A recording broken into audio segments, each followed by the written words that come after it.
Have you ever wondered about the empire that connected East and West for over 600 years? An empire that shaped the destiny of 3 continents? Today, we're diving into the incredible story of the Ottoman Empire, from its humble beginnings to its final days. Our journey starts in the late 13th century, in the rugged lands of northwestern Anatolia.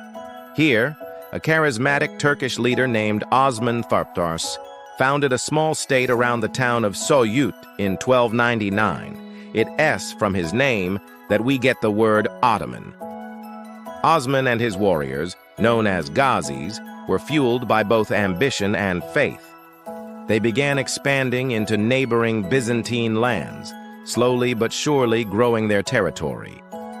Under Osman's successors, this small principality transformed. His son Orhan captured the city of Bursa in 1326 and made it the first Ottoman capital. The empire wasn't just growing in size, it was becoming more sophisticated. Its military became more organized and its leadership more strategic. Soon it wasn't just soldiers who flocked to the Ottoman banner, but also administrators, scholars, and artisans, all helping to build the foundations of a powerful state. The expansion continued at a rapid pace under leaders like Murad I and Bayezid I, who pushed deep into the Balkans. But the empire faced its first major crisis in 1402. At the Battle of Ankara, the formidable conqueror Timur, also known as Tamerlane, defeated and captured Sultan Bayezid. This catastrophic event plunged the empire into chaos, sparking a decade-long civil war known as the Ottoman Interregnum. It took the strength and vision of Mehmed I to finally reunite the fractured empire and set it back on the path to power. The true turning point, the moment that cemented the Ottomans as a world power, came in 1453. Under the command of Sultan Mehmed II, famously known as Mehmed the Conqueror, the Ottomans achieved the impossible. They breached the legendary walls of Constantinople, the capital of the Byzantine Empire. The fall of this ancient city sent shockwaves across the world, effectively marking the end of the Middle Ages. Renamed Istanbul, the city became the magnificent new Ottoman capital, a glittering symbol of imperial might and the dawn of a new era. With Constantinople secured, the Ottoman Empire entered its golden age, a period often called the Classical Age. The empire expanded its reach across southeastern Europe, the Middle East, and North Africa. Under Sultan Selim I, the Ottomans defeated the Mamluk Sultanate, gaining control over the holy cities of Mecca and Medina. This monumental victory made the Sultan not just a political ruler, but also the Caliph, the spiritual leader of the Sunni Islamic world. But the absolute peak of Ottoman power arrived with the reign of Suleiman the Magnificent, who ruled from 1520 to 1566. Under Suleiman, the empire stretched to its greatest territorial extent, from the gates of Vienna in Hungary all the way to Yemen, and from Algiers in the west to Baghdad in the east. Suleiman was more than just a brilliant military commander. He was also a great legislator. He reformed the empire's legal system, earning him the nickname the Lawgiver. He was a grand patron of the arts and architecture, commissioning magnificent mosques, bridges, and palaces that still define the skyline of Istanbul today. During this golden age, the Ottoman Navy was the master of the Mediterranean and the Red Sea. Its vast trade routes served as the world's commercial crossroads, connecting the markets of the East with the West. Istanbul blossomed into one of the most cosmopolitan cities on Earth, a vibrant hub where different cultures, languages, and religions converged and thrived. It was a true global center of power, wealth, and culture. After the death of Suleiman the Magnificent, the empire began a long and complex period of transformation. The seemingly endless wars against powerful rivals like Austria and Persia, and later an emerging Russia, started to drain the empire's vast resources. Internal politics also grew more complicated. Succession disputes among princes became more frequent, weakening the central authority of the Sultan. The Janissaries, once the elite, invincible soldiers of the empire, became a powerful political force, often meddling in state affairs and even dethroning sultans. But don't mistake this for a simple story of decline. The empire was surprisingly resilient. It adapted. New administrative systems were put in place, and trade, especially with Europe, continued to flourish. Culturally, this was still a vibrant period. Poetry, science, and architecture continued to evolve in fascinating ways. However, by the late 1600s, it was clear that European powers were catching up. They were advancing rapidly in military technology and economic organization.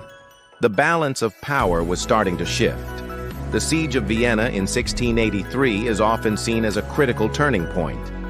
The decisive Ottoman defeat outside the city walls brought their centuries-long westward expansion to a halt. This moment marked the beginning of a long, slow retreat and a new phase in the empire's history. The 18th century was a time of both challenge and adaptation. Ottoman leaders were keenly aware that Europe was modernizing at an incredible pace, both militarily and industrially. In response, they began to experiment with limited reforms, adopted new diplomatic strategies, and tried to reorient trade to their advantage. This wasn't a period of collapse, but one of trying to keep pace in a rapidly changing world.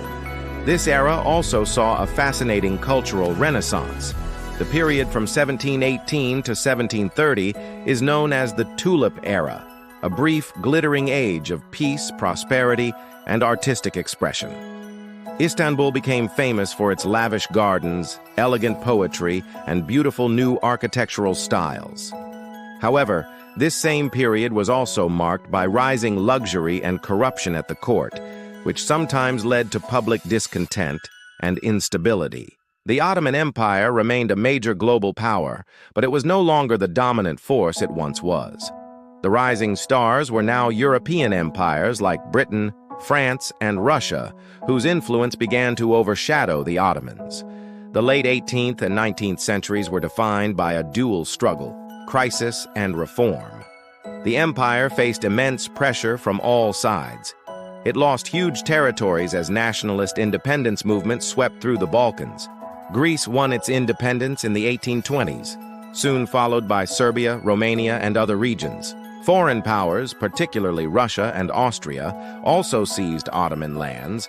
Realizing that the old ways were no longer enough to hold the empire together, a series of Ottoman rulers launched an ambitious modernization program known as the Tanzimat Reforms.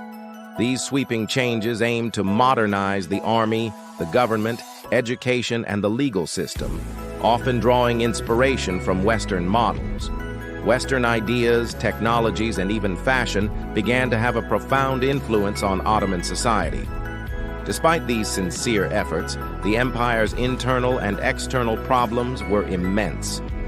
The Crimean War in the 1850s, although a technical victory for the Ottomans and their allies, exposed the empire's deep financial and military weaknesses. The Russo-Turkish War of 1877 to 1878 was even more disastrous, leading to further territorial losses. By the end of the 19th century, the Ottoman Empire was often referred to in the European press as the sick man of Europe. The final chapter of the Ottoman Empire began in the early 20th century. In 1908, a group of reform-minded officers and intellectuals known as the Young Turks led a revolution. They restored the constitution and parliament, hoping to rejuvenate the empire, but their rule was marked by political turmoil and rising nationalism among the empire's diverse ethnic groups. The fatal blow came with World War I. The Ottoman leadership made the fateful decision to side with Germany and the Central Powers. 4 years of brutal warfare ended in defeat. The victorious Allied powers moved to dismantle and occupy what was left of the empire. But from the ashes of defeat, a new movement arose. In 1919, a Turkish nationalist resistance, led by the brilliant General Mustafa Kemal Atatürk, began to fight against the foreign occupation. After a successful war of independence, the Ottoman Sultanate was officially abolished in 1922, bringing over 600 years of continuous imperial rule to a definitive end. 1 year later, in 1923, the Republic of Turkey was proclaimed, with Ataturk as its first president. This marked the birth of a modern nation-state, rising from the remnants of an empire that had once dominated the world stage. The story of the Ottoman Empire is a sweeping epic of rise, glory, transformation, and eventual fall. It serves as a powerful reminder that history is always in motion, and that even the mightiest of empires are subject to the forces of change. Its incredible legacy lives on today, in the stunning architecture, the rich culture, and the diverse societies of the many nations it once governed. Thank you so much for joining us on this journey through history.